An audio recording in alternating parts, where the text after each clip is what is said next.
Jaya plus நேயர்கள் அனைவருக்கும் வணக்கம். இது ஏன் என்ற கேள்வி விவாத நிகழ்ச்சி. தினசரி முக்கியமான தலைப்புகளின் கீழ் விவாதத்தை எடுக்கும் ஜெயா பிளஸ் இன்று விவாதத்திற்கு எடுத்திருக்கக்கூடிய தலைப்பு என்பது நெம்மேலியில் நீர்த்தேக்கம் கட்டும் திமுக அரசு திட்டம், மீனவர்களின் வாழ்வாதாரம் பாதிக்கப்படும் அபாயம். இந்த தலைப்பின் கீழ் தான் அடுத்த 1 மணி நேரங்கள் 4 விருந்தினர்களோடு மிக விரிவாக ஜெயா பிளஸ் இந்த விவாதத்தை கட்டமைக்க இருக்கிறது. இந்த தலைப்பை இன்று ஜெயா பிளஸ் விவாதமாக மாற்றுவதற்கான காரணம் என்ன? இன்னும் சில மாதங்களில் தமிழ்நாடு சட்டமன்ற தேர்தலை சந்திக்க இருக்கிறது. 4.5 வருடங்கள் கடந்ததற்கு பிறகுதான் திமுக அறிவித்த வாக்குறுதிகளில் ஒரு சிலவற்றையே செயல்படுத்தக்கூடிய நடவடிக்கைகளில் ஈடுபட்டு வருகிறார்கள். இதை கூட ஓரளவுக்கு பொறுத்து கொள்ளலாம். ஆனால் பல்லுயிர் பெருக்கத்தையும் மீனவர்களுடைய வாழ்வாதாரத்தையும் அளித்து ஒரு திட்டத்தை செயல்படுத்துவதற்கான அடிக்கல் நாட்டு விழா இன்று முதலமைச்சர் மு.க. ஸ்டாலின் தலைமையில் நடைபெற்றிருக்கிறது. சென்னை கிழக்கு கடற்கரை சாலையில் மாமல்லன் நீர்த்தேக்கம் திட்டத்திற்குத்தான் இன்று தமிழக முதலமைச்சர் மு.க. ஸ்டாலின் அடிக்கல் நாட்டியிருக்கார். பொதுவாகவே தமிழ்நாடு மட்டுமல்ல, உலகின் எந்த ஒரு பகுதியிலும் மக்களின் வாழ்வாதாரத்திற்காக நீர்த்தேக்கங்கள் கட்டக்கூடிய திட்டங்கள் தொடங்கப்படுகிறது என்றால் அது பேர ஆதரவும் வரவேற்பும் கிடைக்கும். ஆனால் திமுக தலைமையிலான தமிழக அரசு மாமல்லன் நீர்த்தேக்க திட்டத்திற்கு அடிக்கல் நாட்டிய பிறகும் சரி, அதற்கு முன்பும் சரி, கடுமையான எதிர்ப்புகளை எல்லாம் சந்தித்து வருகிறது. கடுமையான எதிர்ப்புகளை சந்திப்பதற்கு பின்புலத்தில் ஏதோ ஒரு காரணம் இருக்க வேண்டும் அல்லவா? இது குறித்து தான் இன்றைய தினம் நாம் மிக விரிவாக விவாதிக்க இருக்கிறோம். நேயர்களுக்கு முன்னதாக விருந்தினர்களை அறிமுகம் செய்து வைத்து விடுகிறேன். அஇஅதிமுகவிலிருந்து இளந்தமிழ் ஆர்வலன் மற்றும் பூவுலகின் நண்பர்களிலிருந்து திரு வெற்றிச்செல்வன், உங்கள் இருவரையும் நான் நிகழ்ச்சிக்கு வரவேற்கிறேன். இவர்களோடு பேரிடர் மேலாண்மை நிபுணர் திரு பிரபுகாந்தி மற்றும் இந்திய பாரம்பரிய மீனவர் சங்கத்தின் தலைவர் திரு மகேஷ், உங்கள் இருவரையும் நான் நிகழ்ச்சிக்கு வரவேற்க. முதல்ல திரு வெற்றிச்செல்வன் சார், உங்ககிட்ட இருந்து தொடங்கலாம் நினைக்கிறேன். நான் தொடக்கத்தில் சொன்னது போல தான், ஒரு நீர்த்தேக்கம் கட்டமைக்கப்படுகிறது என்றால் அதற்கு வரவேற்பு தான் இருக்கணும். ஏன் இவ்வளவு எதிர்ப்பு இருக்கு? என்ன காரணம்? என்ன நடக்குது சார்? உண்மைதான். அதாவது அரசுக்கான ஒரு முக்கியமான கடமை அப்படிங்கிறது நீர் மேலாண்மை, நீர் தேக்கத்தை உருவாக்க. அது நம்ம சங்க இலக்கியத்திலிருந்து பார்க்குறோம். அரசனுடைய அடிப்படையான கடமை அப்படிங்கிறது நீர் தேக்கம். அதில் எந்த விதமான மாற்று கருத்தும் இல்லை. ஒரு நகரம் வாழ வேண்டும், ஒரு சமூகம் வாழ வேண்டும் அப்படின்னா நிச்சயமாக நமக்கு நீர்நிலைகள் அப்படிங்கிற தேவை, நீர் மேலாண்மை ரொம்ப அவசியமானது. அப்போ இந்த திட்டத்தை எதிர்ப்பதற்கான அடிப்படையான காரணம் என்ன? இது ஒரு புதிய நீர்நிலையை நம்ம உருவாக்குறோமா அப்படின்னு கேட்டிங்கன்னா கிடையாது. ஏற்கனவே இருக்கக்கூடிய ஒரு நீர் அமைப்பை அதனுடைய தன்மையை மாற்றுகின்ற வேலையை செய்கிறாங்க. அதுதான் இங்கே நமக்கான ஒரு சிக்கலாக இருக்கின்றது. அப்போ ஏற்கனவே அது ஒரு வெட்லேண்டாக இருக்குது, ஏற்கனவே ஒரு நீர்நிலை சார்ந்திருக்கக்கூடிய ஒரு பகுதியாக இருக்குது. அந்த பகுதியை நீங்கள் நீர் தேக்க பகுதியாக மாற்றுறீங்க. இப்போ இது பேக்கேஷ் வாட்டர் இருக்கக்கூடிய ஒரு பகுதி. பேக்கேஷ் வாட்டர் அப்படின்னா கடல் தண்ணியும் இருக்கும், ஆற்று நீரும் இருக்கும். இந்த ரெண்டு சேர்ந்து, அதாவது நன்னீர் உப்பு நீர் ரெண்டும் கலந்து இருக்கக்கூடிய ஒரு இடமாக இருக்குது. இந்த ரெண்டு கலந்து இருக்கக்கூடிய இடத்தினுடைய பகுதியில் பார்த்தீங்கன்னா அதற்கான ஒரு எக்கோசிஸ்டம் இருக்கும். அது சார்ந்து இருக்கக்கூடிய மக்கள் சார்ந்து இருக்கக்கூடிய ஒரு வாழ்நிலை அப்படிங்கிறது இருக்கும். அந்த பகுதியில் நேரடியாக மீன்பிடிப்பு, அது சார்ந்து இருக்கக்கூடிய பகுதியில் மீன்பிடிப்பு அப்படிங்கிற அதுக்கான ஒரு எக்கோசிஸ்டம், அது சார்ந்து இருக்கும் லைவ்லிஹுட் அப்படிங்கிறது. இப்போ அதை நீங்கள் அழித்து இந்த திட்டம் உருவாக்கப்படுகிறது. சிக்கல் நமக்கு அதுதான். புதிய ஒரு நீர்நிலையை நீங்க உருவாக்குவதில் எந்த விதமான மாற்று கருத்து இல்லை. அது நிச்சயமாக நம்ம வரவேற்கிறோம். அப்போ நீங்கள் மீனவர் வாழ்வாதாரமாக இருக்கக்கூடிய பல்லுயிர் சார்ந்து இருக்கக்கூடிய ஒரு பகுதியாக இருக்கக்கூடியதை அது வெறும் குடிநீருக்கான திட்டமாக மாற்றுகின்ற போது அப்படிங்கிற ஒரு கேள்வி இருக்கலாம். அப்போ இந்த குடிநீருக்கான திட்டம் என்பது இங்கே என்ன சொல்கிறாங்க அப்படின்னா, சென்னை ரொம்ப பெருகிட்டு வருது. அப்போ சதர்ன் சிட்டி இருக்கு இல்லைங்களா, அந்த எக்ஸ்பான்ஷன், ஓஎம்ஆர், ஈசிஆர், இது சார்ந்து இருக்கக்கூடிய பகுதிகளில் நீர் தேவை அப்படிங்கிறது இருக்குது. அதற்காக இந்த திட்டத்தை கொண்டு வரோம் அப்படிங்கிற. அப்போ என்னென்னா அர்பனைசேஷனை மனதில் வைத்துக்கொண்டு, குறிப்பாக 3rd மாஸ்டர் பிளான் இப்போ அறிவிச்சிருக்காங்க சென்னையினுடைய விரிவாக்கத்தில். அந்த 3rd மாஸ்டர் பிளானில் இருக்கக்கூடிய புதிய நிலப்பரப்பை, புதிய அர்பனைசேஷன் ஏரியாக்கள், அந்த ஏரியாவுக்கான தேவையான நீர் திட்டத்துக்கான வகையாக கொண்டு வராங்க. இப்போ அந்த இடத்துல நமக்கு சிக்கலாம். அப்போ ஆல்ரெடி அங்கே இருக்கக்கூடிய மீனவர்களாக இருக்கட்டும், அங்கே இருக்கக்கூடிய விவசாயிகளாக இருக்கட்டும், இது சார்ந்து இருக்கிறார்கள். அவர்களுடைய வாழ்வுரிமையை அழித்துவிட்டு புதிதாக குடியேறப் போகின்ற நகரப்புறமாக மாற்கின்ற போல நகரமாக சார்ந்திருக்க அவர்களுக்கான நீர் திட்டமாக கொண்டு வராங்க இல்லையா? அதுதான் அடிப்படையிலான சிக்கல். ஸோ அந்த வகையில் இந்த திட்டத்தை நம்ம எதிர்க்கிறோம். ஆனால் அரசு தரப்பில் சொல்லும் போது எதிர்ப்புகள் எல்லாம் ஒரு பக்கம் வருது, உண்மைதான். ஆனால் உரிய ஆய்வுகளை செய்ததற்கு பிறகுதானே அரசு திட்டத்தையே முன்னெடுக்குது. இருந்தாலும் இது ஒரு அரசியல் ரீதியான எதிர்ப்பு அப்படின்னு சொல்றாங்க. அது சரியான அடிப்படையில் நம்ம எடுத்துக்கலாமா, இல்ல அவர்களும் அரசியல் தான் செய்கிறார்கள் இந்த விஷயத்தில் அப்படின்னு எடுத்துக்கலாம்? இல்ல, அந்த வாதம் ரொம்ப தவறான வாதம். இப்ப அடிப்படையில் இந்த திட்டத்திற்கான அனுமதி ஃபர்ஸ்ட் கிளியரன்ஸ் யார் கொடுக்கணும் அப்படின்னு பாத்தீங்கன்னா சிஆர்எஸ்எட் கிளியரன்ஸ், கடலோர ஒழுங்கு மற்றும்க்கான இருக்கக்கூடிய அமைப்பு முறை இருக்கு. சுற்றுச்சூழல் பாதுகாப்பு சட்டத்தின் கீழாக இயங்கக்கூடிய ஒரு பிரத்யேகமான நிபுணர் குழு. இந்த குழுவினுடைய அனுமதியோடு தான் செயல்படும். இப்ப இந்த குழு அனுமதி கொடுத்திருக்காங்களா, அது ரொம்ப ஃபாஸ்டா கொடுத்திருக்காங்க. அதான் நமக்கு வந்து சந்தேகம். 16 நாட்கள். அதாவது ஃபர்ஸ்ட் இந்த உங்க அப்ளிகேஷன் ஃபைல் பண்றாங்க, அந்த அப்ளிகேஷனை எக்ஸாமின் பண்ணிட்டு என்ன பண்றாங்கன்னா ஃபர்ஸ்ட் நடந்த கூட்டத்தில் என்ன சொல்றாங்கன்னா, இது நிறைய ஆய்வுகள் செய்ய வேண்டிய ஒரு தேவைகள் இருக்கு. அந்த ஆய்வுகள் எல்லாம் செய்து முடித்த பின்பாக அடுத்து பரிசீலிக்கப்பட வேண்டும் இல்லவா? ஆனால் அந்த ஆய்வுகள் எல்லாம் செய்யப்படாம அதுக்கான நிபுணத்துவம் சார்ந்திருக்கக்கூடிய மக்கள் கலந்து ஆலோசனை போறாமல் அவர்கள் ஆலோசனைகள் எதுவுமே இல்லாம ரொம்ப வேகமாக கொடுக்கப்படுகிறது. அதான் நம்ம சொல்றோம். அப்ப நீங்க ஒரு ஸ்டெப் பை ஸ்டெப்பா போங்க, முறையான ஆய்வுகள் செய்ய வேண்டும்ல. இந்த திட்டத்தின் காரணமாக அந்த பகுதியில் எக்கோசிஸ்டம் எந்த சேஞ்சஸும் வராது, அங்க இருக்கிற பேக்கிஷ் வாட்டருக்கு எந்த பிரச்சனையும் வராது. ஏன் பேக்கிஷ் வாட்டர் நான் திருப்பி சொல்றேன் அப்படின்னா, நன்னீரும் இந்த உப்பு நீர் சேர்ந்து இருக்க இடத்துல தான் இறால் கிடைக்கும். அப்ப இந்த இறால் சார்ந்து இருக்கக்கூடிய அந்த மீன்பிடி சார்ந்து இருக்கக்கூடிய பகுதி மக்கள் இருக்காங்க. அந்த தண்ணி வெறும் நன்னீராக மட்டும் மாறிடுச்சு அப்படின்னா, குடிநீராக மட்டும் இருக்கு அப்படின்னு பாத்தீங்கன்னா அங்க இந்த மீன் கிடைக்காது. அப்போ இந்த பேக்கிஷ் வாட்டர்ல மட்டுமே கிடைக்கக்கூடிய மீன் வகைகள் இருக்கு, அது சார்ந்து இருக்கக்கூடிய மீனவர்கள் இருக்கு. அப்ப அவங்களோட வாழ்வாதாரம் என்ன ஆகுது? அந்த எக்கோசிஸ்டம் சார்ந்து இருக்கக்கூடிய பறவைகள் பல்லுயிர்கள் இருக்குது. அப்ப அது என்ன ஆகும்? இந்த கேள்விக்கான பதில் யாருன்னா எக்ஸ்பர்ட்ஸ் தான் சொல்ல முடியும். அவர்கள் ஆய்வு செய்திருக்க வேண்டும்னா அந்த ஆய்வு செய்யணுங்கிறது ஃபர்ஸ்ட் அதான் சிஆர்எஸ்எட் கமிட்டியினுடைய வேண்டுகோளாக இருந்துச்சு. ஆனால் அவை எல்லாம் செய்யப்படாமல் கொடுக்கப்படாமல் ஏன் அப்ப திருப்பி மாத்திக்கிட்டாங்க அப்படின்னு ஒரு கேள்வி இல்லை. அப்போ முறைப்படியான ஆய்வுகள் மேற்கொள்ளப்படவில்லை, முறைப்படியான கிளியரன்ஸ் வழங்கல அப்படின்னு நம்ம புரிஞ்சுக்கணும். 2 கேள்வி எழுது இந்த விஷயத்துல. ஏன் 16 நாட்களுக்குள்ள இவ்வளவு அவசரமாக இந்த திட்டத்தை செயல்படுத்த அரசு முனைப்பு காட்டுகிறது? ஒரு நீர்த்தேக்கம் தேவைதான், வளர்ச்சி அடையக்கூடிய ஒரு மாநகரத்துக்கு தேவையான ஒண்ணுதான். ஆனா ஏன் ஒரு குறிப்பிட்ட பகுதிகளில் இப்படியான இயற்கை சூழலை அழித்து 16 நாட்களுக்குள்ள இவ்வளவு தீவிரமா செயல்படுத்துறதுக்கான காரணம் என்ன? பின்புலத்துல ஏதாச்சும் விஷயம் இருக்கா? என்னுடைய அனுமானத்திலிருந்து சொல்றேன். ஒரு அரசியல் ரீதியாக இது புரிந்து கொள்ள வேண்டும்னா, இப்ப நமக்கு எலெக்ஷன்ஸ் வரப்போகுது. எலெக்ஷன் வந்ததுக்கு அப்புறம் நீங்க புதிய திட்டம் அறிவிக்க முடியாது. அப்ப அதற்கு முன்பாகவே வந்து அறிவிக்கணும் அப்படிங்கிறது மேபி ஒரு நோக்கமாக இருக்கலாம். அதன் காரணமாக அவசர கதியில் அறிவிக்க வேண்டிய ஒரு தேவை. ரெண்டாவதாக இருக்கக்கூடிய விஷயம் நான் முன்னாடி சொன்னேன் இல்லையா, 3rd மாஸ்டர் பிளான் வந்து அடுத்து கொண்டு வர போறாங்க.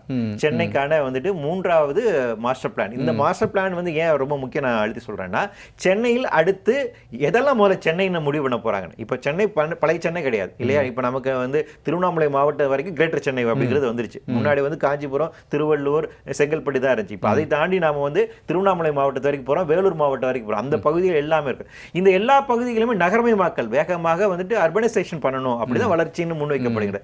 இப்போ இந்த அர்பனைசேஷன் அப்படிங்கிறது என்னன்னா, பியூர்லி என்னன்னா ரியல் எஸ்டேட் சார்ந்திருக்கூடிய பிசினஸ் தான். எல்லா லேண்டையும் எல்லாம் agriculture land and other lands எல்லா வில்லேஜஸ் நீங்க வந்து என்ன பண்ணணும்னா அதை வந்து கார்பரேஷனா முனிசிபாலிட்டியா மாற்றி அதை எல்லாமே வந்துட்டு ஒரு ரியல் எஸ்டேட் சார்ந்திருக்கூடிய வீடு கட்டுவதற்கான ஒரு இடமாக மாற்றி மொத்தமாக வீடு சாலைகள் அமைத்து அதோடு பெருக்கிக் கொண்டே போகுது. அப்ப இந்த திட்டங்களுக்கு ஒரு நீர் ஆதார பகுதி தேவைப்படுகின்றது.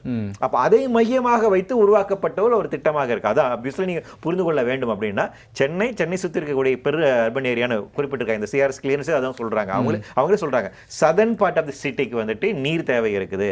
அப்போ இது நாங்க இப்போ இந்த பக்கம் சோழவரம் இருக்கு, ரெட் ஹில்ஸ் இருக்கு, நார்த்தன் அண்ட் வெஸ்டர்ன் பார்ட்டுக்கு வந்து ஆல்ரெடி நமக்கு நீர் ரிசோர்ஸஸ் இருக்கு. ஆனா சதர்ன் பார்ட்டி ஓஎம்ஆர் ஈசிஆர் சார்ந்த பகுதியில் இல்ல, அங்க விரிவாக்கம் செய்ய வேண்டிய ஒரு தேவை இருக்கு. அப்ப நகரமே விரிவாகின்ற போது, இந்த நியூ ரியல் எஸ்டேட்ஸ் வருகின்ற போது, நிலம் சார்ந்திருக்கிற வியாபாரம் வருகின்ற போது, குடியிருப்பு பகுதியில் வருகின்ற போது நீருடைய அவசியம் தேவைப்படுகின்றது. அப்ப அதற்காக இந்த திட்டம் கொண்டு வர போறோம். அப்ப அவசர கதியில் ஏன் செய்யறாங்கன்னா, இந்த மாஸ்டர் பிளானாக இருக்கட்டும், அடுத்து இந்த திட்டமாக இவை அனைத்துமே எலெக்ஷனுக்கு முன்னாடி நம்ம அறிவிக்கணும். எலெக்ஷனுக்கு அப்புறம் அறிவிக்க முடியாது இல்லையா? சோ அதனால இந்த அவசர கதியில் செய்யப்படுகிறார்கள் அப்படின்னு நம்ம ரொம்ப தேர்தல் நெருக்கடி காரணமாக ஒரு உரிய ஆய்வுகளை கூட மேற்கொள்ளாமல் இவ்வளவு பெரிய திட்டத்தை செயல்படுத்துறாங்க அப்படின்னு நம்ம புரிஞ்சுக்கலாம். சரி, நம்ம தொடர்ந்து பேசலாம்.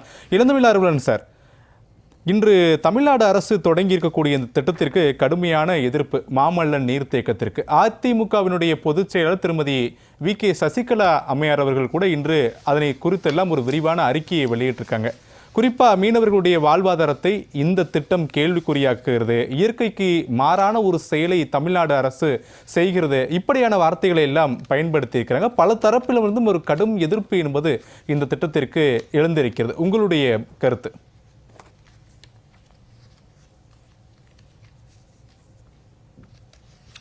அனைத்து இந்திய அண்ணா திராவிட முன்னேற்ற கழகத்தின் பொதுச் செயலாளர் புரட்சி தாய் சின்னம் அவர்கள் இன்றைக்கு தமிழ்நாடு அரசு அவசர கதியில் இந்த மாமல்லன் நீர்த்தேக்கத்துக்கு அடிக்கல் நாட்டி இருக்கிற அந்த செய்தியை ஒட்டி தம்முடைய எக்ஸ் தள பதிவில் கடுமையான கண்டனத்தை தெரிவித்து இந்த நீர்த்தேக்க திட்டத்தை உடனடியாக தமிழ்நாடு அரசாங்கம் கைவிட வேண்டும் அப்படின்னு கேட்டுக்கொண்டிருக்கிறாங்க. அந்த பதிவில் மிக நுணுக்கமாக ஏராளமான புள்ளி விவரங்களையும் அங்க கள யதார்த்தத்தில் இருக்கக்கூடிய சிக்கல்கள், அந்த என்ன சொல்றது, சூழலில் இருக்கக்கூடிய அந்த பேலன்ஸை பாதிக்கிறதுக்கான வாய்ப்பு இருக்கு என்பதையெல்லாம் மிக தெளிவாக சுட்டிக்காட்டி ஏன் இந்த அவசர கோலத்தில் இவங்க செய்யறாங்க அப்படிங்கறது மிக விரிவாகவே அந்த எக்ஸ் தள பதிவில் சொல்லியிருக்கிறாங்க. இது அதையும் தாண்டி இதுல நம்முடைய பூவலையின் நண்பர்கள்ல இருந்து வந்திருக்கக்கூடிய திரு வெற்றி செல்வன் அவர்கள் சொன்னது போல அந்த உரிய ஆய்வுகள் மேற்கொள்ளப்பட்டனவா அப்படிங்கிறதுக்கு நமக்கு பொது வெளியில எந்த தரவுகளும் இல்ல. இவ்வளவு பெரிய ஒரு நுணுக்கமான அறிவியல் நுட்பம் உள்ள ஒரு திட்டத்தை செயல்படுத்தும் போது அது 15 நாட்களுக்குள்ள இவங்க அந்த ஆய்வை செய்து முடித்திருக்க முடியுமா, சிஆர்செட்ல இருந்து அவங்களுக்கு கிடைத்திருக்குமா என்பது மிகப்பெரிய கேள்வியாக இருக்கிறது. இது ஒரு புறம். அடுத்தபடியாக மாமல்லபுரத்திலிருந்து கானத்தூர் ரெட்டிக்குப்பம் வரையில் இருக்கக்கூடிய ஏராளமான கிராமங்கள், குறிப்பாக மீனவ கிராமங்கள், இந்த மீன்பிடி தொழிலை நம்பி இருக்கக்கூடிய மக்கள் இருக்கக்கூடிய பகுதியில் அவர்களுடைய கருத்தை இந்த அரசாங்கம் கேட்கவில்லை. அது மட்டுமல்ல, கருத்தை கேட்கவில்லை என்பது மட்டுமல்லாமல் அவர்கள் ஏற்கனவே தம்முடைய எதிர்ப்பை பதிவு செஞ்சிருக்காங்க.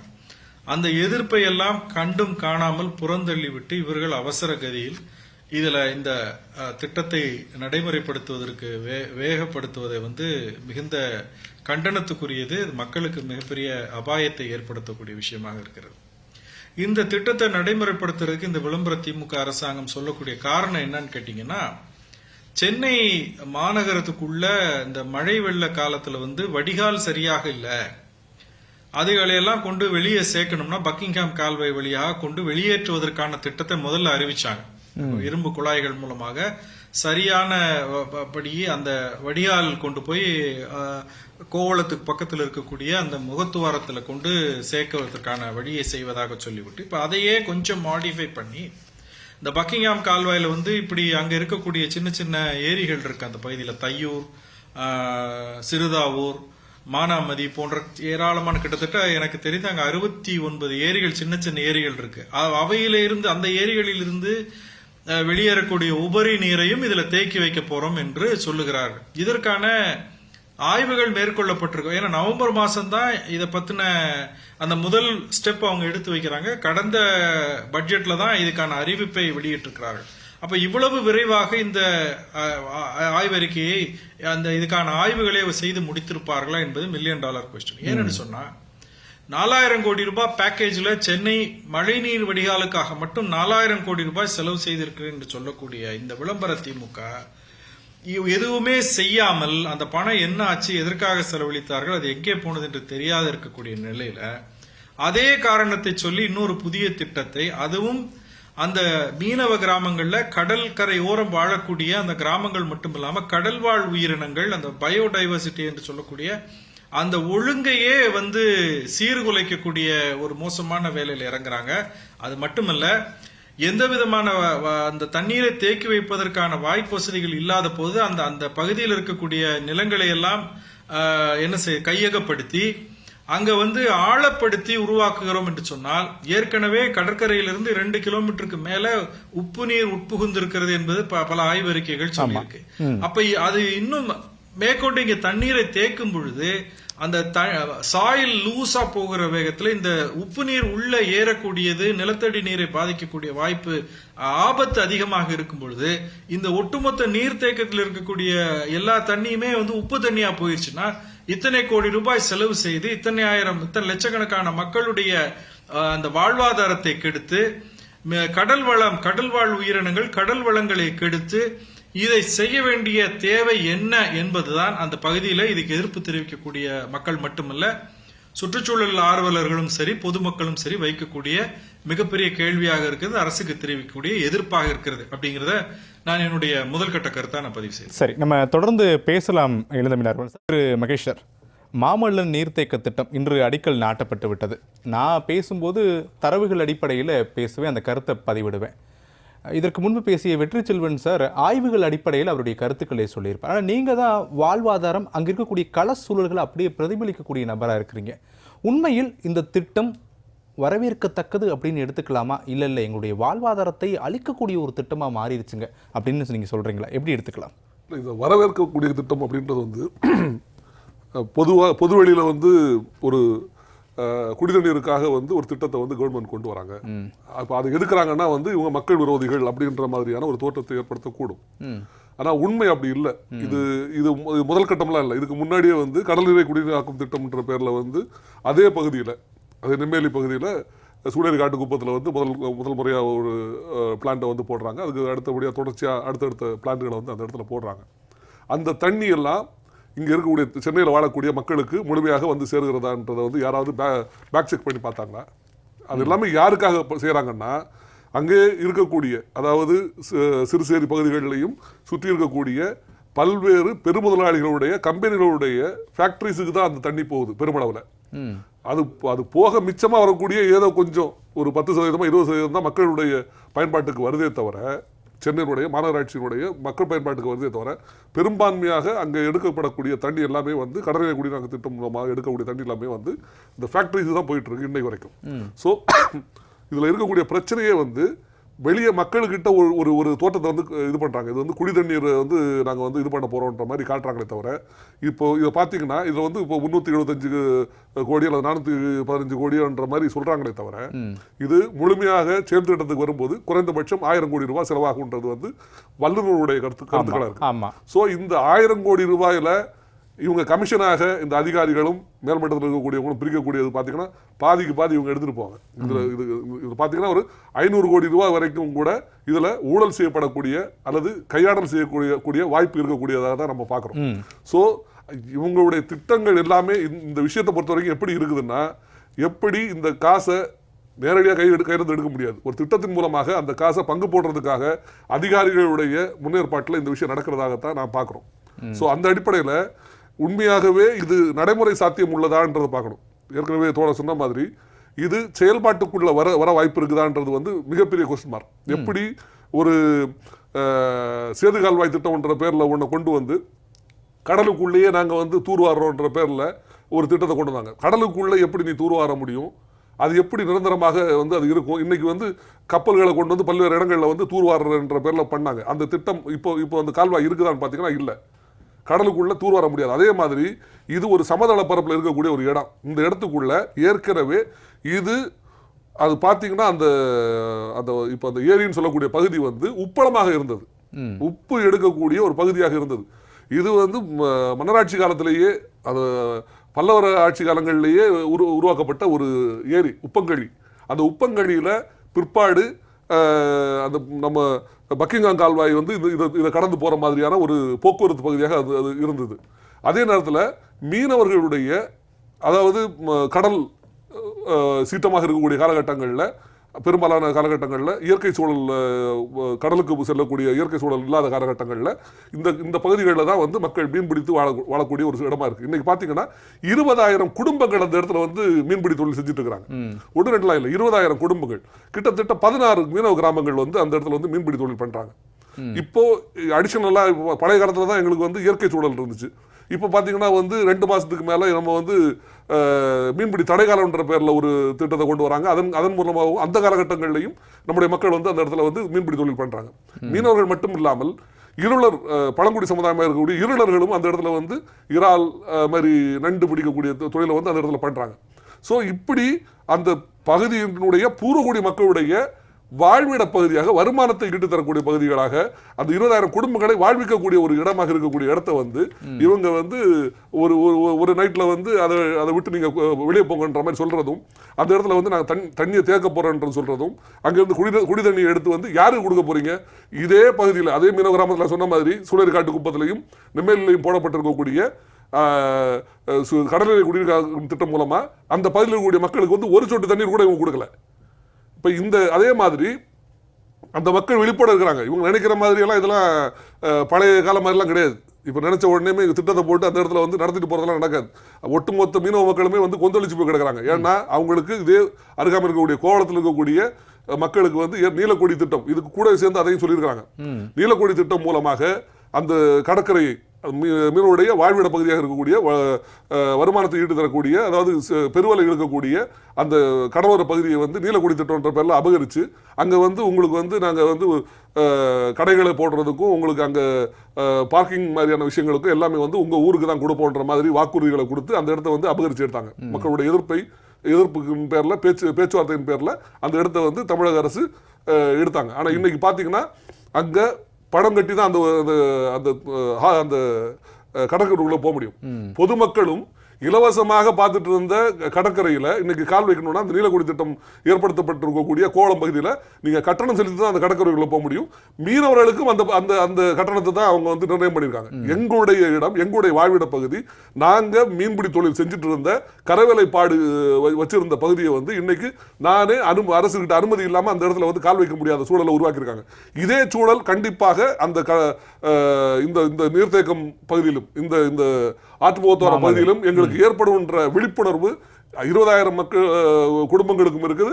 சுற்றி இருக்கக்கூடிய அத்தனை மீனவர்களுக்கிட்டையும் இந்த பிரச்சனை வந்து இன்னைக்கு போயிருக்குது. அந்த வகையில் இந்த மீனவருடைய உரிமைகளுக்காக அந்த இடத்தை விட்டு கொடுக்கறதுக்கு நாங்கள் யாருமே தயார் இல்லை. ஆனால் திரு மகேஷ் சொல்றாரு 20,000 மீனவ குடும்பங்கள் அங்கே வசிக்கிறாங்க ஸ்டில் இப்போவும். ஆனால் அரசு தரப்பில் சொல்றாங்க இல்லை, அந்த இடத்துல மீன்பிடி தொழிலே இப்போதைக்கு இல்லை, அதனால தான் திட்டம் அந்த இடத்துல செயல்படுத்தப்படுகிறது. ஒன்று. இரண்டாவது, அந்த உப்பங்குழின்ற பகுதியில் உப்பளம் இருந்த பகுதிகள் பல ஆண்டுகள் ஆகிவிட்டது. நாங்கள் உரிய வல்லுநர்களை ஆய்வு செய்து இதற்கு மேல் அதனால் தாக்கங்கள் எதுவும் ஏற்படாது, மேலே நன்னீரை தேக்கப்படும் போது அப்படின்னு ஒரு விளக்கம் சொல்றாங்க இல்லையா? அப்போ அந்த விளக்கங்கள் கூட சரியானதா இல்லையா? நீங்க உங்களுடைய கருத்து என்ன அதுல? இல்ல, இது அவங்க சொல்லக்கூடிய கருத்துக்கள் எல்லாமே மேம்போக்கான விஷயம் தானே தவிர, நீங்க அதே வல்லுநர் இப்ப பொதுப்பணித்துறையுடைய மூத்த என்ஜினியர்களுடைய கூட்டமைப்பு சார்பில் வீரப்பன் அவர்கள் கொடுத்திருக்கக்கூடிய பேட்டியை நீங்க பாத்தீங்கன்னா தெரியும். அதுல அவர் தெளிவா வந்து சொல்லியிருக்கிறார். அத்தனை பெரிய வல்லுநர்களை கொண்ட அமைப்பு அவங்களே வந்து ஒரு திட்ட அறிக்கை கொடுத்துருக்காங்க. அதில் பார்த்தீங்கன்னா இது எந்த அளவுக்கு யதார்த்தத்தை மீறிய சொல்லாடல்ன்றதை வந்து அதில் வந்து சொல்லியிருக்கிறாங்க. அந்த வகையில் இவங்க உண்மையிலேயே வந்து மக்களுக்கு வந்து நன்னீர் ஆதாரத்தை பெருக்கணும், மக்களுக்கு வந்து நல்ல குடி தண்ணீரை கொடுக்கணும்னு சொல்லிட்டு நினைச்சாங்கன்னா சென்னையை சுற்றி அல்லது செங்கல்பட்டு மாவட்டமே ஏரி மாவட்டம் தான். எத்தனை ஆயிரம் ஏரிகள் இருந்த இடம், அந்த இடம்லாம் இன்னைக்கு வந்து அபகரிச்சிருக்கிறாங்க. யார் அபகரிச்சிருக்கிறாங்க? அபகரிச்சவங்க மேல வந்து வழக்க போட்டு அந்த இடங்களை மீட்டு அந்த இடங்களை வந்து மீண்டும் நீங்க ஏரிகளையும் குளங்களையும் தூர்வாரி நீர்நிலைகளை வந்து மேம்படுத்தலாமே, மழைநீர் சேமிக்கலாமே. இங்க இது சமதளத்தில் இருக்கக்கூடிய இடத்துல வந்து நீங்க வந்து இன்னைக்கு இங்க நீர்த்தேக்கத்தை உருவாக்க போறோம், இத்தனை அடி நாங்க வந்து மேல வந்து கட்ட போறோம்ன்ற மாதிரி சொன்னீங்கன்னா இது வந்து இது எவ்வளவு பெரிய ஆபத்தை உருவாக்கும். நாளைக்கு ஒரு சின்ன சுனாமி மாதிரியான விஷயங்களோ வெள்ளப்பெருக்கு மாதிரியான விஷயங்களோ வந்துச்சுன்னா ஒட்டுமொத்த அந்த பகுதியில் வாழக்கூடிய ஒட்டுமொத்த மக்கள், சமவெளி மக்களும் செத்து போவான், மீனவர்களும் ஒட்டுமொத்தமாக அழிஞ்சு போறதுக்கான வாய்ப்பு இருக்கு. சரி, ஓகே. பிரபுகாந்தி சார், உண்மையிலேயே இந்த திட்டம் செயல்படுத்தப்பட்டால் என்னென்ன மாதிரியான பேரிடர் விளைவுகளை சந்திக்க நேரிடும் சார்? கரெக்டாக கொஸ்டின் கேட்டிருக்கீங்க. முதல்ல இன்னைக்கு சின்னம்மா சொன்ன கொஸ்டின்லேருந்து ஸ்டார்ட் பண்ணுறேன். 15 நாளில் எனக்கு தெரிஞ்சு எந்த பிளான் அப்ரூவலும் எங்கேயுமே சிஎம்டி அப்ரூவலும் இது மாதிரிலாம் கொடுத்ததா சரித்திரத்திலே இல்லை எனக்கு தெரிஞ்சு. ஏன்னா இது ரிப்போர்ட் ரெடி பண்ணுறச்சே இப்போது இளந்தமிழ் சார் கூட சொன்னார், இஏஏன்னு சொல்லுவாங்க, அதாவது என்வரான்மெண்ட் இம்பேக்ட் அசஸ்மெண்ட் ரிப்போர்ட். இப்போ இது மாதிரி ஒரு ப்ராஜெக்ட் வருதுன்னா இந்த ப்ராஜெக்டை ரெடி பண்ணி கொடுக்கறதுக்கு 15 நாள் இல்லைங்க, 3 மாதமாக மினிமம். அப்போது அந்த ரிப்போர்ட்டை இப்போ நீங்கள் பண்ணியிருக்கீங்க, வெள்ளை அறிக்கையை வெளியிடுங்க, என்வரான்மெண்ட் இம்பேக்ட் அசஸ்மெண்ட் ரிப்போர்ட்டு, நான் இந்த இடத்துல டேம் கட்ட போகிறேன், இந்த இடத்துல திருப்பூர் இடத்துல கோலம் ஏரியாவில் மாமல்லன் டேம் கட்ட போகிறேன்னா என்னென்ன ரிஸ்க் அசஸ்மெண்ட் இருக்கும் பண்ண சொன்னால. சுனாமி வந்தால் தாங்குமா? உள்ளே அவ்வளோ டென்சிட்டி பாப்புலேஷன் உள்ளே கொண்டு வர போகிறீங்க, டேம் உடஞ்சிடுச்சு, என்ன பண்ணுவீங்க? அந்த டைமில் அவ்வளோ பீப்புளை எவாக்குவேட் பண்ண முடியுமா? புழல் ஏரி ஊருக்கு தள்ளி தான் இருந்தது, இப்போ புழல் ஏரி எங்கே இருக்குது? சுற்றி எல்லா டெவலப் பண்ணி உள்ளே கொண்டு வந்துட்டீங்க. அப்போது நீங்கள் மாஸ்டர் பிளானும் பிளான் பண்ணுறீங்க, டெவலப்மெண்ட்டும் பண்ணுறீங்க. இதுதான் டோட்டல் கான்ஃப்ளிக்டான ஏரியான்னு சொல்ல வரேன். இது மாதிரி டேமுன்னு வந்தாலே நகரத்தை தள்ளி தான் வைக்கணும். அப்போ அந்த இடத்துல எந்த டெவலப்மெண்ட்டும் பண்ணக்கூடாது. அப்போ சார் சொன்ன மாதிரி நீங்கள் மாஸ்டர் பிளான் 3யும் எக்ஸிக்யூட் பண்ண போகிறீங்க. இப்போ மதுராந்தகத்தில் வந்து நீங்கள் 2000 ஏக்கர் திருக்குளம் கொண்டு டச் ஆகுது, குளோபல் சிட்டின்னு உள்ளே ஒன்று கொண்டு வர போகிறீங்க. அப்போ இந்த இதில் டேமும் கட்ட போகிறீங்க. அப்போ டோட்டலி கான்ட்ராக்டராக இருக்குது. இதில் இன்னொன்று சார், டிசைன் அண்ட் ஆர்கிடெக்ட் இருக்குல்லங்க, இதில் 3 விஷயம் கேள்விக்குறி இருக்குங்க. அலோகேட் பண்ணுற கான்ட்ராக்டர் கம்பெனி, அதுதான் வந்து பெரிய கொஸ்டின் மார்க்காக இருக்குது. ஏன் எல்என்டி மாதிரி பெருநிறுவனங்களை ஏன் கொடுக்கல? இப்போ இந்த கம்பெனிக்கு இது ஆல்ரெடி இது மாதிரி டேம் கட்டின எக்ஸ்பீரியன்ஸ் இருக்கா, அது ஃபர்ஸ்ட் பாயிண்ட். செகண்ட் பாயிண்ட், இதுக்கு டெண்டரிங் எங்கே விட்டீங்க, இது 15 நாள் இது மாதிரி எப்படி பண்ண முடியும்னு கேட்குறேன்.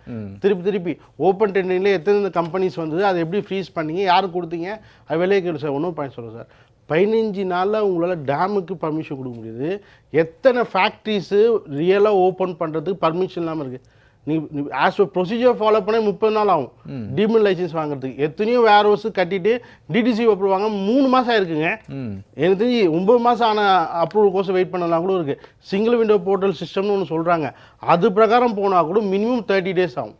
அப்போது என்ன இன்னொரு திருப்பி கேள்வி தானே, சதுப்பு நிலத்துக்கு எப்படி இவங்க அப்ரூவல் கொடுத்தாங்க, பில்டிங் கட்டுற மாதிரி தான் இது பார்க்காம கொடுத்துருக்காங்க. அப்போ என் பாயிண்ட் என்ன, பார்க்காம கொடுக்கறதுக்கு எதுக்கு அந்த பாடி இருக்குன்ற.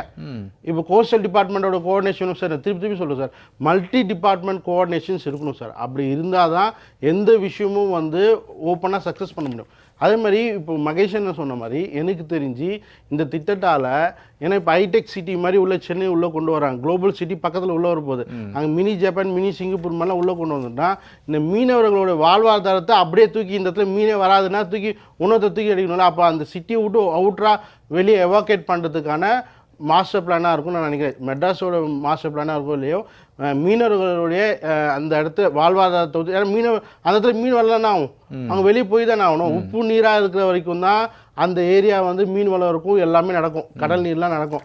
நீங்கள் அந்த இடத்துல வந்து நீங்கள் இந்த மாதிரியான விஷயங்களும் உள்ள கொண்டு வந்தீங்கன்னா மக்களை வந்து அங்கேருந்து எவாக்கேட் பண்ணுறதுக்கான மாஸ்டர் பிளானாக தான் இருக்கும்னு நினைக்கிறேன். நான் இன்னொரு விஷயம் சொல்கிறேன், ரிஸ்க் அசஸ்மெண்ட்னு சொல்லுவாங்க டெக்னிக்கலாக. அப்போது அண்ணன் சொன்ன மாதிரி சமதளத்தில் டேமுக்கான பர்மிஷனே கிடையாது.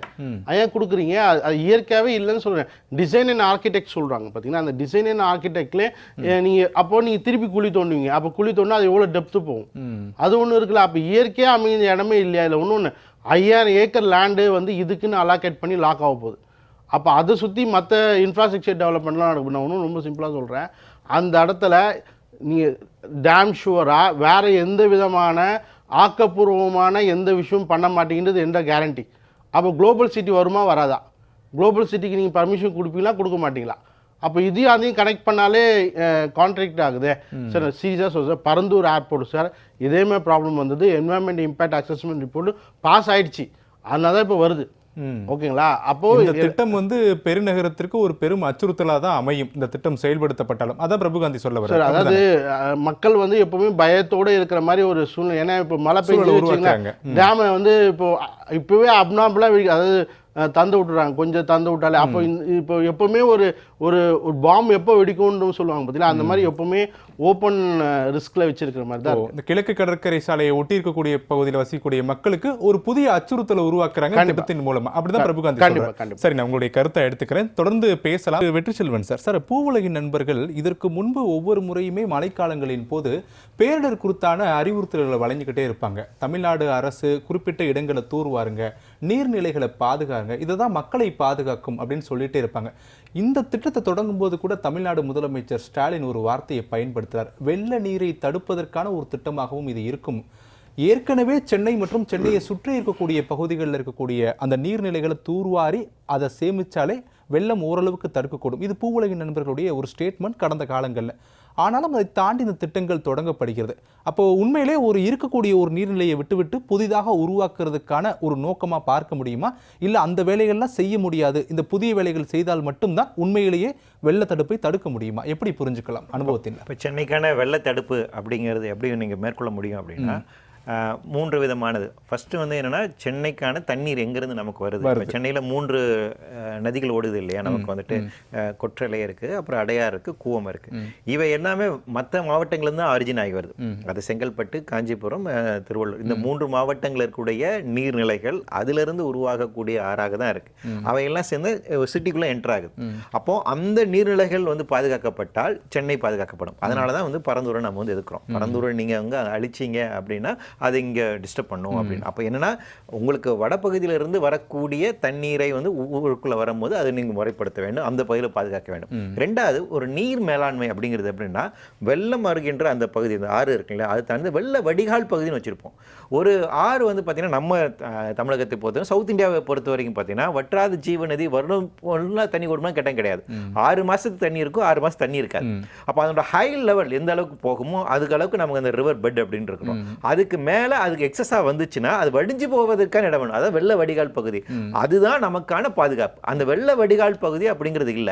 ஒரு நகரத்தினுடைய நீர் பாதுகாப்பு அப்படிங்கிறது ஃபர்ஸ்ட் வந்து என்னன்னா, அந்த நீர் மேலாண்மை அப்படிங்கிறது அது உள்ளாக இருக்கக்கூடிய நீர்நிலைகளை பாதுகாக்க வேண்டும். அந்த நீர்நிலை அதோட இயற்கை சூழல்ல இருக்கணும், அதோட கனல்ஸ் கூட கனெக்டிவிட்டியோட இருக்கணும், அந்த வெள்ள வடிகால் பகுதி இருக்கும். இப்போ இதை நம்ம அழிச்சிட்டு இப்போ இது வந்து சதர்ன் பார்ட் ஆஃப் தி சிட்டிக்கு வருது, ஈசிஆர் ஓஎம்ஆர் ரோட்ல நமக்கு வருது. இப்போ இந்த சதர் பார்ட் ஆஃப் இங்க பண்றது மூலமாக சென்னை காப்பாற்றணும்னா முடியாது. ஏன்னா தண்ணி இங்கிருந்து ரிவர்ஸ்ல போகல இல்லைங்களா, தண்ணி இங்கிருந்து அங்கதான் போகுது. நீ இங்க உருவாக்கப்படுகின்றது அது சுத்தி இருக்கக்கூடிய பகுதி நாங்கள் புதுசாக தான் கொடுக்க போறாங்க. இது வந்து கிட்ட சொன்னாங்க கடல் ஓர பகுதியில் இருக்கக்கூடிய அமைப்பு. அப்போ இந்த இடத்துல நம்ம வெள்ள பாதுகாப்பு ஆன பாசிபிலிட்டிஸ் இருக்குதா அப்படின்னு பார்த்தீங்கன்னா டெக்னிக்கலாக அது வந்து பாசிபிள் கிடையாது. அப்போ சென்னையுடைய நீர் வெள்ள அபாயத்திலிருந்து இது மீட்டெடுக்குமா அப்படின்னு கேட்டிங்கன்னா எடுக்காது.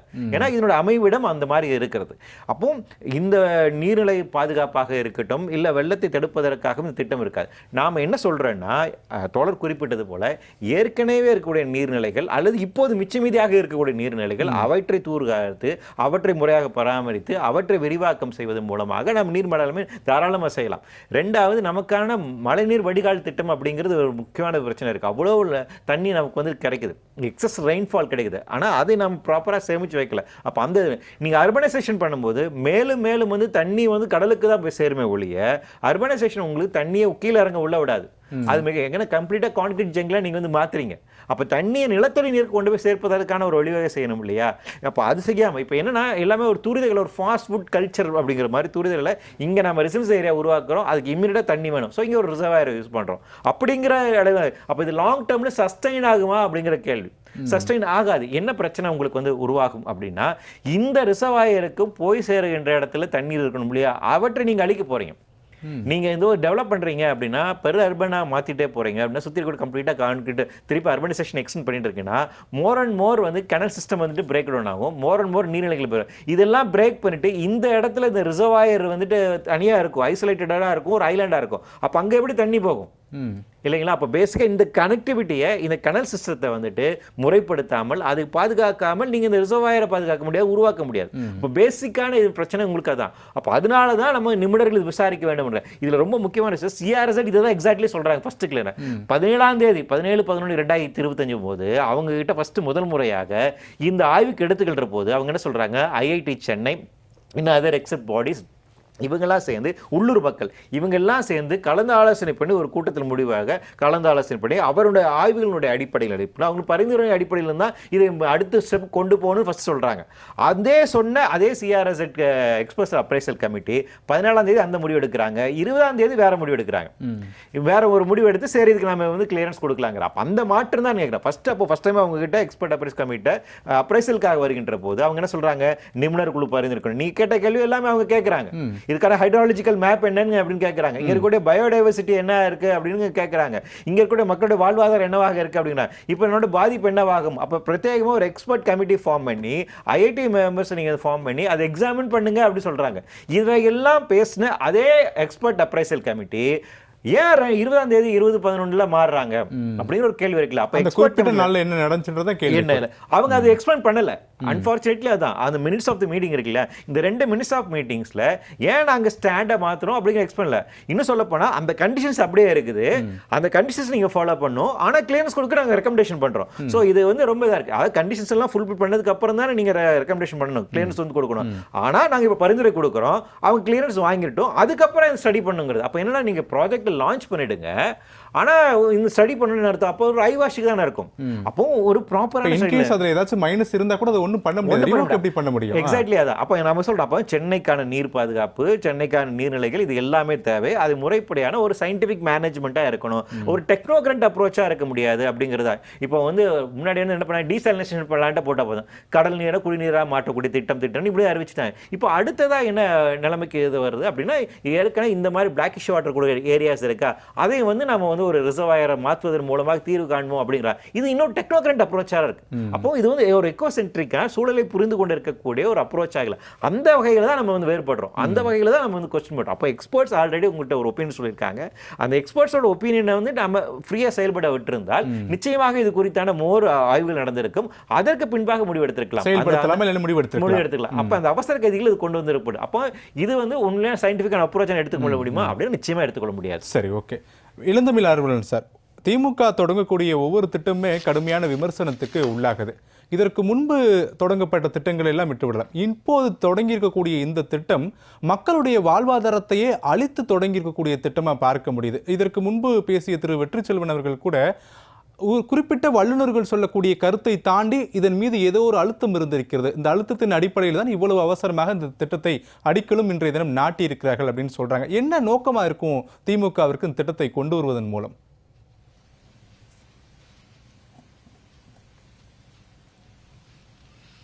இல்ல, திரு வெற்றிச்செல்வன் அவர்கள் சொல்லும்போது சொன்னாங்க இல்லையா, ஒரு வாரத்துல வந்து அந்த எக்ஸ்பர்ட் கமிட்டி, சிஆர்செட்ல இருக்கக்கூடிய எக்ஸ்பர்ட் கமிட்டி தங்களுடைய அந்த அபிப்பிராயத்தை மாத்திக்கிறாங்க.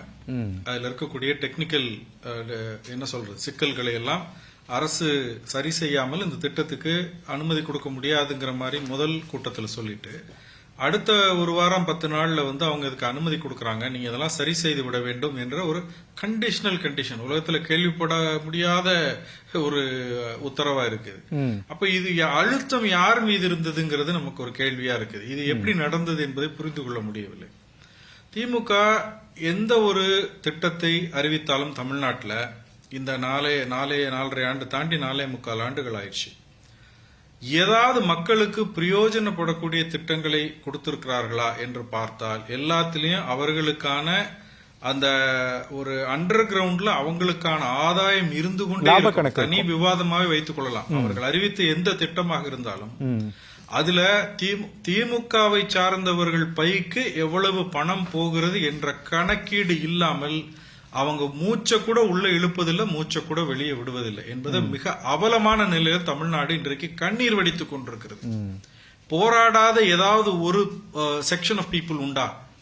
எல்லா மீனவர்களாக இருந்தாலும், அரசு ஊழியர்களாக இருந்தாலும், ஆசிரியர்களாக இருந்தாலும், இன்றைக்கு பாருங்க இடைநிலை ஆசிரியர்கள் கடந்த 25 நாட்களாக போராடி கொண்டிருக்கிறார்கள். அந்த ஆசிரியர்களை எவ்வளவு மோசமா போலீஸ் ட்ரீட் பண்ணி கொண்டு சிறையில் அடைக்கிறாங்க, அல்லது செவிலியர்களை கொண்டு போய் அத்துவான காட்டுல இறக்கி விட்டுட்டு கைது செய்ததாக சொல்லி பஸ்ல ஏத்திட்டு போய் காட்டுல இறக்கி விட்டுட்டு வர்ற அநியாயத்தெல்லாம் வந்து சர்வாதிகாரம் மாதிரி இருக்கு தமிழ்நாட்டுல. அப்ப இப்படியான ஒரு அரசாங்கத்துக்கிட்ட நீங்க எந்த நெறிமுறையை, எந்த விதிமுறையை பின்பற்றுவார்கள் என்று எதிர்பார்ப்பது, அதுதான் கேள்வி. இப்போ 4.5 ஆண்டு காலம் இல்லாத அறிவு ஆட்சி முடிகிற போகிற இந்த அந்திம காலத்துல வந்து அடிக்கல் நாட்டுகிறேன் என்று சொன்னால் இதை விட கேலி கூத்து என்னவாக இருக்க முடியும்? சென்னைக்கு தண்ணீர் பற்றாக்குறை என்ன இன்றைக்கு நேத்தா இருக்குது, அல்லது கடந்த 6 மாசத்துக்கு முன்னாடி வந்துச்சா? எவ்வளவு தேவை இருக்கிறது? எந்த நீர் தேக்கத்தை நீங்க தூர்வாரி கரைகளை வலுப்படுத்தி பக்கிங்ஹாம் கால்வாயை, அடையாறை நீங்க தூர்வாரினாலே பாதி பிரச்சனை முடிஞ்சு போயிடும். அதை வந்து நீங்க அது ஒரு நல்ல தண்ணீர் ஓடக்கூடிய ஆறாக இருந்தது எப்படி சாக்கடையாக மாறுச்சு? தமிழ்நாட்டில் இன்னைக்கு மன்னிக்கணும், சென்னையில இந்த கூவத்துல கறக்கக்கூடிய கழிவு நீரை சுத்திகரிப்பதற்கு இந்த அரசாங்கம் என்ன கான்கிரீட்டான ஸ்டெப்ஸ் எடுத்திருக்கிறது என்று பாருங்க. சாக்கடையாக மாறிக்கொண்டிருக்கிறது. அதிலையும் போய் துப்புரவு பணியாளர்கள், தூய்மை பணியாளர்கள் அந்த கூவத்தில் இறங்கி அவங்க போராடுற நிலையும் பார்க்கிறோம். இதுதான் இந்த அரசாங்கம் ஆட்சி நடத்தக்கூடிய லட்சணம். இதுல இந்த அவசர காலத்துல இப்ப வந்து 300 கோடி 320 கோடி என்று முதலிலே பட்ஜெட்ல அறிவித்து விட்டு திட்ட மதிப்பீட்டை கொடுத்து இந்த சூழலியல் அந்த தாக்கத்துக்கான அறிக்கை SCA இருக்கு இல்லையா, அந்த இம்பாக்ட் அசஸ்மெண்ட் ரிப்போர்ட் வாங்குவதற்கு அதுல 471 கோடி என்று காண்பித்தார்கள். இன்றைக்கு அறிவிக்கும் போது மீண்டும் 340 கோடியே என்னமோ இன்றைக்கு சொல்லி இருக்கிறார்கள். அவங்க முதல்ல திட்ட மதிப்பீடை வைத்து இந்த அனுமதியை கோரும் பொழுது 4300 சொச்சம் ஏக்கர் என்று சொல்லி அனுமதி கேட்டுவிட்டு இன்றைக்கு 5200 என்கிறார். இதெல்லாம் எப்படி நடக்குது? இது என்ன குத்துமதிப்பாக நடக்கக்கூடிய இந்த கூறுகட்டி வியாபாரம் செய்வார்களே சந்தையில, சாலையில, அந்த மாதிரி இருக்கு திமுக அரசாங்கத்தினுடைய நடவடிக்கை. இவர்கள் நன்றாக தெரிந்து விட்டது. இனி இந்த மக்கள் நம்ம தூக்கி எறிய போகிறார்கள் வருகின்ற தேர்தலில். ஏதாவது பம்மாத்து பண்ணி விளம்பரத்தை வைத்து இந்த மக்களை ஏமாற்றி வாக்குகளை பெற்றுவிடலாம் என்று சொல்லிதான் தொடர்ந்து அவங்க இந்த வேலையில இறங்குகிறார்களே தவிர இந்த தமிழ்நாட்டு மக்களுடைய நல்வாழ்விற்காக, இந்த தமிழ்நாட்டு மக்களுடைய வாழ்வாதாரம் மேம்படுவதற்காக, வேலை வாய்ப்புகளை உருவாக்குவதற்காக, விலைவாசியை கட்டுப்புக்குள் வைப்பதற்காக, நிதி மேலாண்மையை சீர் செய்வதற்கு, இந்த அரசாங்கத்தினுடைய நிதிச்சுமையை குறைப்பதற்கு என்ன நடவடிக்கை எடுக்க வேண்டும் என்பதை இந்த விளம்பர திமுகவினுடைய முதலமைச்சராக இருக்கக்கூடிய மு.க. ஸ்டாலின் ஏழ்முனை அளவும் சிந்திப்பதில்லை என்பதுதான் என்னுடைய கருத்து. சரி, ஓகே. திரு மகேஷ், இப்போ நம்ம பேசிட்டு இருக்கும்போதே இந்த திட்டங்கள் குறித்து திரு இளந்தமிழ் ஆர்வலன், வெற்றி செல்வன் சொல்லும் போதெல்லாம் இந்த திட்டத்தின் பின்புலத்தில் ஏதோ ஒரு இவ்வளவு பெரிய விஷயம் ஒளிஞ்சிருக்கு, அதுதான் இந்த திட்டத்தை இவ்வளவு அவசர கதியில் திமுக செயல்படுத்துவதற்கான காரணம் அப்படின்றத நமக்கு ஓரளவுக்கு புரிஞ்சுக்க முடியுது. இப்போது கடந்த சனிக்கிழமை அன்று கூட மீனவ மக்களோடு பேச்சுவார்த்தை நடத்தப்பட்டதை நான் அறிய முடிஞ்சேன். அந்த பேச்சுவார்த்தை என்ன சொன்னாங்க உண்மையிலேயே? ஏன்னா அமைச்சர்கள் முதலமைச்சரோடு நாங்கள் பேசிவிட்டு பதில் சொல்கிறோம் என்று சென்றவர்கள், ஆனால் அதற்குள் இன்று திட்டமே தொடங்கப்பட்டு விட்டது. உண்மையில் என்ன நிலைப்பாடு அரசுக்கு? மீனவர்கள் தரப்பு என்ன நிலைப்பாடில் போயிருக்காங்க? மீனவர்களுடைய இதை பொறுத்த வரைக்கும் மீனவர்கள் ஒட்டுமொத்தமாகவே இதுக்கு எதிரான மைண்ட் செட்டில் தான் இருக்கிறாங்க. ஏன்னா இது முழுக்க முழுக்க மீனவர்களுக்கு எதிரான ஒரு திட்டம். அதுல வந்து காங்கிரீட்டா இருக்கிறோம். இன்னும் சொல்ல போனா இது வந்து ஒரு கூட்டு திட்டம் மாதிரி தான் அங்க வருது. இது ஒண்ணு மட்டும் கிடையாது. இப்போ உங்களுடைய பார்வைக்கு இந்த விஷயம் வந்து பூதாகரமா தெரியுதே தவிர, எங்களுக்கு வந்து இதுவும் ஒரு பூதாகரமான திட்டமே தவிர இது மட்டுமே இல்லை. ஏற்கனவே வந்து நான் சொன்ன மாதிரி வந்து நீலக்குடி திட்டம்ன்றதை ஒன்று கொண்டு வராங்க. இதுக்கு கூடவே 24 கோடியில வந்து இந்த இடங்கள்ல நாங்கள் நீலக்குடி திட்டத்தை கொண்டு வர போறோம்ன்றதையும் அரசு அறிவிச்சிருக்குது. அதே மாதிரி இப்ப ஏவா வேலை அவர்கள் அந்த இடத்துல நிற்கிறாப்புல, அவர் வந்து சிறு துறைமுகங்களை கையகப்படுத்துறதுக்காக கடந்த வருடமே வந்து ஒரு திட்டத்தை வந்து ஒன்றிய அரசாங்கத்தோட சேர்ந்து வந்து ஒரு திட்டத்தை வந்து கொண்டு வந்தாப்புல. கடல் தாமரை மாநாடு மாதிரியான ஒரு விஷயத்தை கொண்டு வந்து அங்க வந்து என்ன சொல்ல வராங்கன்னா, சிறு துறைமுகங்களை கையகப்படுத்துவது, அதன் மூலமாக பல்வேறு பெருமுதலாளிகளுக்கு அந்த மீனவர்களுடைய வாழ்விட பகுதிகளை ஒட்டி இருக்கக்கூடிய நீர்வழி புறம்போக்கு இடங்கள் எல்லாமே வந்து கார்பரேட்டுகளுக்கு வந்து நீண்ட கால குத்தகைக்கு 100 வருட குத்தகை கொடுக்குற மாதிரி எல்லாம் அவங்க வந்து ஏற்கனவே ஓப்பன் ஸ்டேட்மெண்ட் மாதிரி அறிவிச்சிருந்தாங்க. அதுக்கான நில கையகப்படுத்து திட்டங்களை வந்து தொடர்ச்சியாக கொண்டு வந்துட்டு இருக்காங்க. அதில் தான் ஒன்று வந்து நான் சொன்ன மாதிரி நீலக்குடி திட்டம், அது மாதிரி பல்வேறு திட்டங்களை வந்து வச்சிருக்காங்க. இன்னும் சொல்ல போனால் கடலுக்குள்ளேயே வந்து பட்டா போட்டு இந்த இடங்களெல்லாம் வந்து எரிவாயு எடுக்கிறதுக்காகவும் கடற்காற்றாலைகளை அமைக்கிறதுக்காகவும் அதுகளை வந்து ஓப்பன் டெண்டர் மாதிரி வந்து விட்டுட்டு இருக்கிறாங்க. இதில் பல்வேறு இடங்களை வந்து வேதாந்தா மாதிரியான ஸ்டெர்லைட் ஆலை நிறுவிய வேதாந்தா மாதிரியான நிறுவனங்களும், அதே மாதிரி ரிலையன்ஸ் மாதிரியான நிறுவனங்களும் பல்வேறு பகுதிகளை வந்து ஏற்கனவே டெண்டர்ல எடுத்திருக்காங்க, ஏலத்துக்கு எடுத்திருக்காங்க. ஒவ்வொரு திட்டமே மீனவர்களை பாதிக்கக்கூடிய திட்டமா தான் இருக்கு. ஒட்டுமொத்தமாக இல்ல. எங்களுக்கு இருக்கக்கூடிய அச்சம் என்னன்னா, தமிழக கடலோரத்தில் வாழக்கூடிய மீனவர்களை ஒட்டுமொத்தமாக அப்புறப்படுத்துறதுக்கான ஒரு பெரிய ஒரு திட்டம் வந்து பூதாகரமான ஒரு திட்டம் இருக்கிற மாதிரியான ஒரு அச்சுறுத்தல் தான் எங்களுக்கு இருக்குது. ஏன்னா இது ஒன் பை ஒன்னா வருது. இது பல்வேறு பேர்களில் பல்வேறு திட்டங்கள் பேர்ல வருது. இப்போ பாத்தீங்கன்னா வந்து நீங்க ஒரு 20,000 குடும்பங்கள் வந்து தொழில் செய்யக்கூடிய ஒரு ஆற்று முகத்துவாரத்தை ஏரியை வந்து கையகப்படுத்த போகுது அரசாங்கம். அது வந்து இன்னும் சொல்ல போனா ஒரு சமதளத்தில் இருக்கக்கூடிய பகுதி, ஒரு மேடு பகுதி கூட கிடையாது. எங்கேயாவது ஒரு நீர்த்தேக்கம் வந்து சமதள பகுதியில் இருந்து பார்த்துட்டீங்கன்னா கடல் மட்டத்துக்கு நேராக இருக்கக்கூடிய இடம். நீங்க சென்னை எடுத்துக்கிட்டீங்கனாலே தமிழகத்தில் கன்னியாகுமரியோ மற்ற சில மாவட்டங்களை பார்த்தீங்கன்னா வந்து கடல் மட்டத்துக்கு மேலதான் இருக்கும் பெரும்பாலான இடங்கள். சென்னை வந்து கடல் மட்டத்துக்கு இணையாக இருக்கக்கூடியது. சில இடங்கள்ல பாத்தீங்கன்னா கடல் மட்டத்துக்கு கீழே கூட இருக்கு. அப்படி இருக்கக்கூடிய இடத்துல வந்து நீங்க எப்படி நீர்த்தேக்கத்தை வந்து உருவாக்க முடியும்? இப்போ இளந்தமிழ் அவர்கள் சொன்ன மாதிரி இங்க வந்து நம்ம நீர் பெருக்கிறதுக்கு குடிநீர் ஆதாரத்தை பெருக்குவதற்கான பல்வேறு திட்டங்கள் இருக்கும் போது பல்வேறு இடங்கள் வந்து வேக்கன்ட் லேண்ட்ஸ் இன்னும் இருக்கு. அதாவது நீர்பிடிப்பு பகுதிகளாக இருந்த இடங்கள் எல்லாம் பல்வேறு ஆக்கிரமிப்புக்குள்ளாக இருக்கு. இன்னும் வேக்கண்டாக நீர்பிடிப்பு பகுதியாக இருக்கக்கூடிய இடங்களா இருக்கு. அதை தூர்வாடுறதுக்கான எந்த வேலையும் செய்யல. பக்கிங்காம் கால்வாய் வந்து வெள்ளக்காரன் கொண்டு வந்தான். இங்க தமிழ்நாட்டுக்குள்ள வெள்ளக்காரன் வந்து கொண்டு வந்தது பக்கிங்காம் கால்வாய். அதே மாதிரி கன்னியாகுமரியை பாத்தீங்கன்னா அங்க வந்து ஏவிஎம் கனால் ஒன்று இருக்கு. அதுவும் வெள்ளக்காரனோட சேர்ந்து அன்னைக்கு மன்னராக இருந்த மார்த்தாண்டவர்மா கொண்டு வந்த ஒரு திட்டம். அந்த கனாலும் இன்னைக்கு வந்து ஒட்டுமொத்தமா வந்து தூர்வாரப்படாம இருக்கு. இங்க பக்கிங்காம் கால்வாயும் வந்து இன்னைக்கு வந்து ஒட்டுமொத்தமாக ஆக்கிரமிப்புக்கு உள்ளாகி இருக்கு. பறக்கும் ரயில் திட்டத்தையும் வந்து இவங்க தான் கொண்டு வந்தாங்க. அதன் மூலமாக வந்து பல்வேறு இடங்கள் வந்து அந்த நீர்வழி போக்குவரத்து பல்வேறு இடங்களில் தடைப்பட்டது. இப்படி மக்களுடைய நீண்டகால திட்டத்தை யோசிக்காம இன்னைக்கு தோழ சொன்ன மாதிரி பக்கிங்காம் கால்வாய் சரியாக தூர்வாரப்படும் பொழுது சென்னை மாவட்டம் முழுக்க, சென்னை மட்டுமல்ல செங்கல்பட்டு மாவட்டம் முழுக்க அந்த கரையோர பகுதிகளில் இருக்கக்கூடிய பகுதிகளில் நீர்பிடிப்பு மிகப்பெரிய அளவில் வந்து அதிக பலப்படும். அந்த அருகாமையில் இருக்கக்கூடிய பகுதிகளில் எல்லாமே வந்து கடல் மட்ட நிலத்தடி நீர்மட்டம் மிகப்பெரிய அளவில் உயர்றதுக்கான வாய்ப்பு இருக்கு இல்ல, கண்டிப்பாக உயரும். அந்த வேலைகளை வந்து இவங்க ஏன் செய்ய மறுக்கிறாங்க?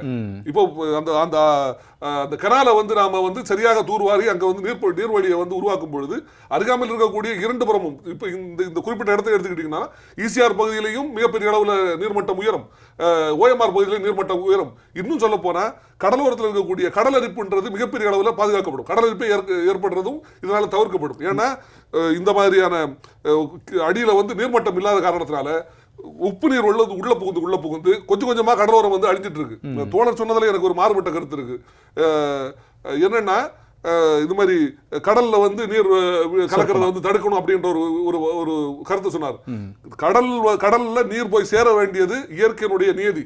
அது வந்து மிகப்பெரிய அளவுல மீனவருடைய வாழ்வாதாரத்தை இன்னைக்கு வந்து இந்த மாதிரி பல்வேறு அணைகளை போட்டு தடுக்கிறதுனால கடலுக்கு வந்து சேர வேண்டிய மண் வந்து சேரல.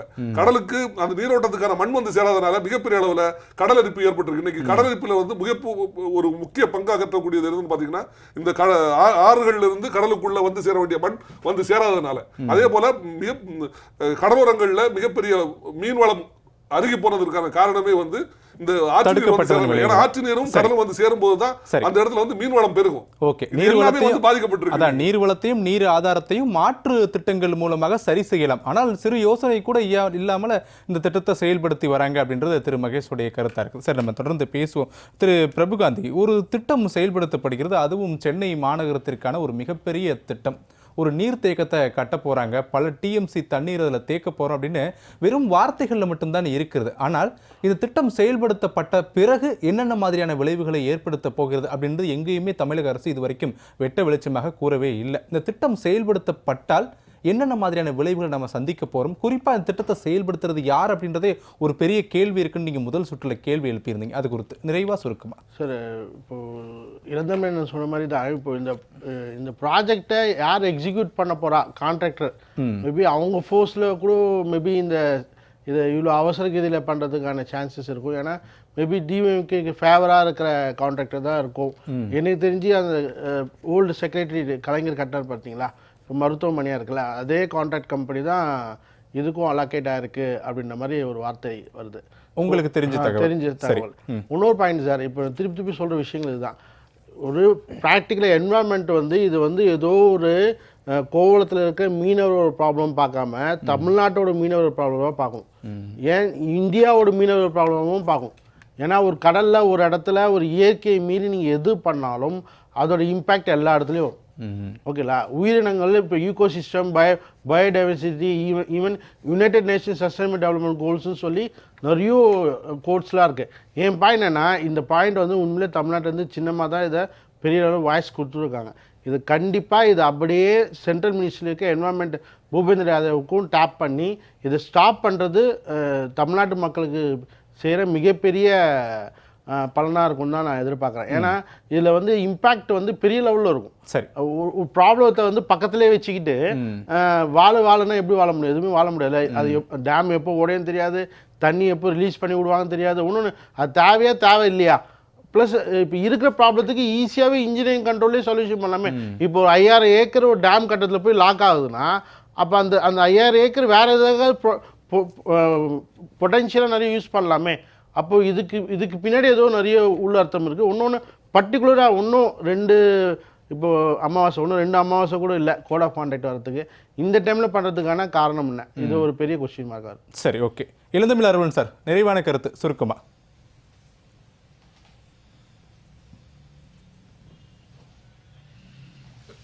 திரு பிரபுகாந்தி அவர்கள் சொன்னது போல இது யாருக்காக இந்த திட்டம் இவ்வளவு விரைவுபடுத்தப்படுகிறது அப்படிங்கிறது ஒரு மிக முக்கியமான ஒரு கேள்வி.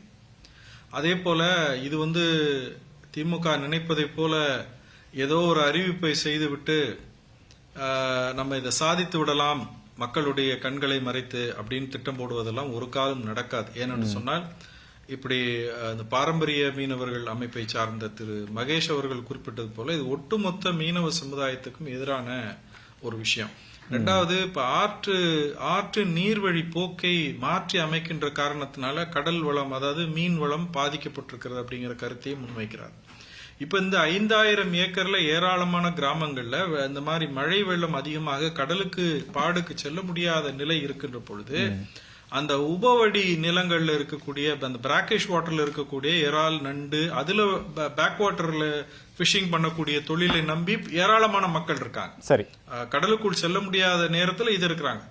இப்ப இந்த மாதிரியான அமைப்புகளை எல்லாம் மாற்றி அமைத்து பாழ்படுத்தி ஒரு இக்கோ சிஸ்டத்தையே பாழ்படுத்தி ஒரு திட்டத்தை அறிவிக்க வேண்டிய தேவை என்ன என்று பார்க்கும் பொழுது இன்னைக்கு எல்லா திட்டமும் தமிழ்நாட்டில் செயல்படுத்தக்கூடிய விஷயங்கள் எல்லாம் பாத்தீங்கன்னா முன்கூட்டியே அந்த திட்டத்துக்கான பணத்தை அரசாங்க கஜானாவிலிருந்து எடுத்து கொடுத்து விடுகிறார்கள் என்ற ஒரு குற்றச்சாட்டு இருக்கு.